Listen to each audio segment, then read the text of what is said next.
Ku baro luqadda Ingiriiska si fudud. Speaking lesson cashar lagu hadlo. Speaking lesson cashar lagu hadlo.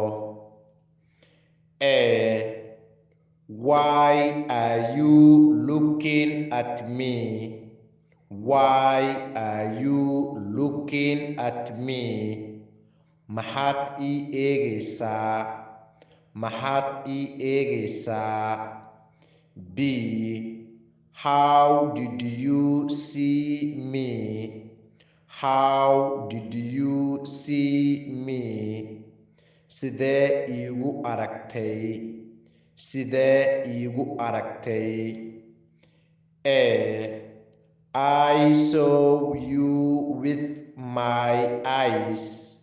I saw you with my eyes.